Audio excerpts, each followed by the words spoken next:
2007년 5월 태안 앞바다에서는 소라 통발을 이용한 주꾸미 잡이가 한창이었다. 주꾸미는 보통 수심 10m 정도에서 서식하는데 소라 빈 껍데기를 가라앉혀 놓으면 밤에 그 속으로 들어간다. 주꾸미는 자기의 몸과 산란한 알을 보호하기 위해 입구를 조개 껍데기 등으로 막는 습관이 있다. 그런데 이날 태안 대섬 앞바다에 설치된 통발에 걸린 주꾸미 한 마리는 조개 껍데기 대신 청자 접시를 끌어안고 있었다. 발견된 청자 접시를 감정한 결과 12세기의 것으로 밝혀졌다.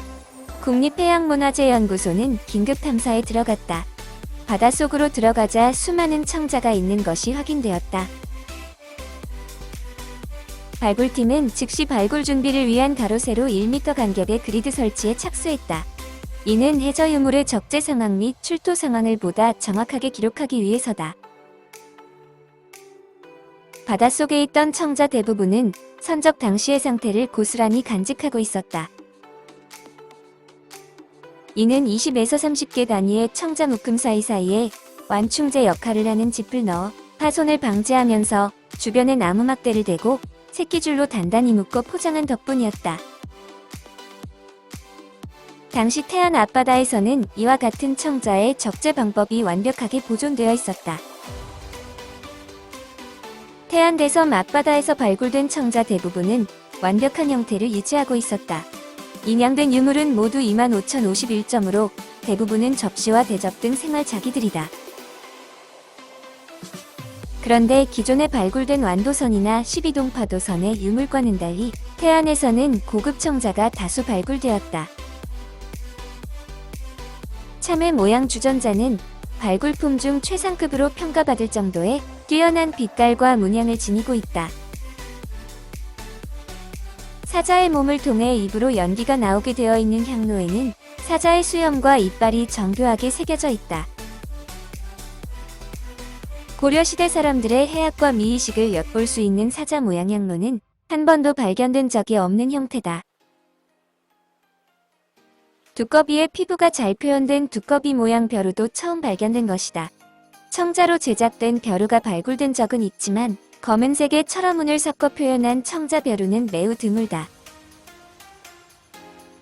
사찰의 승려가 사용하는 식기인 바루도 색과 무늬 모두 보기 드문 최상급이었다. 앵무새 문양의 청자 접시는 유물 중 가장 많은 비중을 차지하고 있다. 그 밖에도 발굴된 청자에는 음각과 양각, 철화문 등 다양한 기법을 이용했으며 파도와 물고기, 연꽃 등을 비롯한 각종 무늬를 새겨 넣었다. 상감청자가 등장하기 전 순청자의 전성기에 나타난 이러한 청자는 당시의 귀족이나 관청에서 사용되던 최상급의 생활용품으로 추정된다. 수많은 청자와 함께 글자가 적힌 목간도 20점이 발굴되었다. 지금의 화물 운송표와 같은 역할을 한 목간은 청자가 만들어진 지역과 최종 목적지 등 청자의 생산과 운송 체계를 알 수 있게 해준다.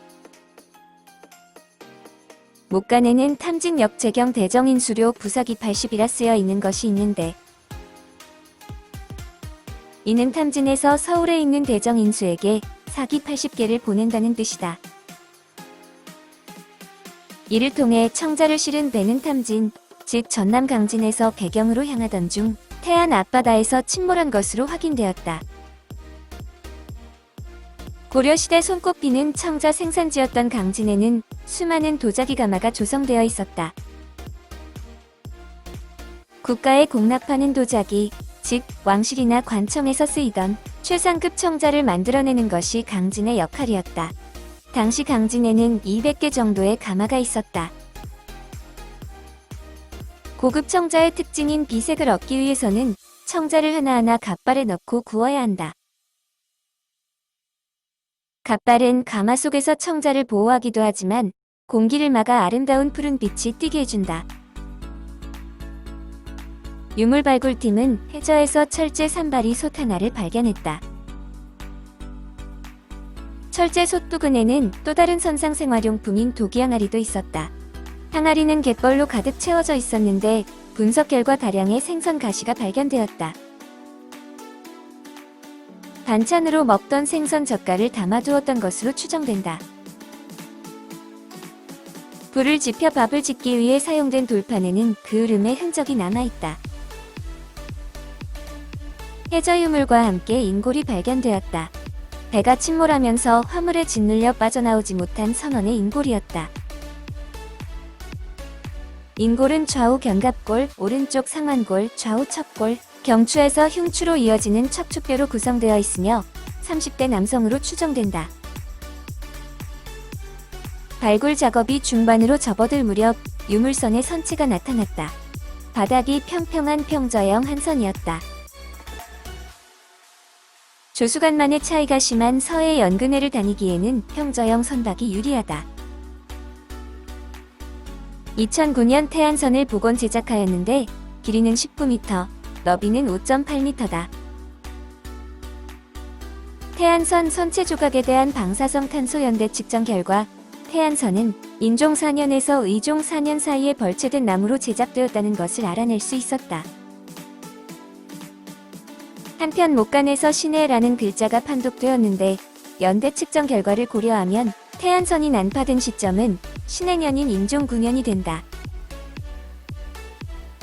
인종 9년 강진에서 출발한 배는 순풍을 만난다면 대경까지 열흘이면 도착할 수 있었다. 하지만 거센 조류와 파도, 그리고 암초는 두려운 존재였다. 결국 강진을 출발한 청자 운반선은 태안대섬 앞바다에서 난파당해 침몰하고 말았다. 태안반도 서쪽 끝의 안흥량은 원래 수많은 배가 이곳을 통과하다가 난파해서 난흥량이라고 불렸는데 안전한 항해를 기원하면서 안흥량으로 바뀌었다. 인종 12년 고려 조정은 잦은 해난 사고를 예방하기 위해 태안반도의 남쪽 천수만과 북쪽 가로림만 사이의 육지에 굴포 운하 건설을 시도했다. 운하를 뚫어 안전한 항로를 만들고자 한 것이다. 하지만 안반지대를 만나면서 운하 건설은 결국 실패하고 말았다.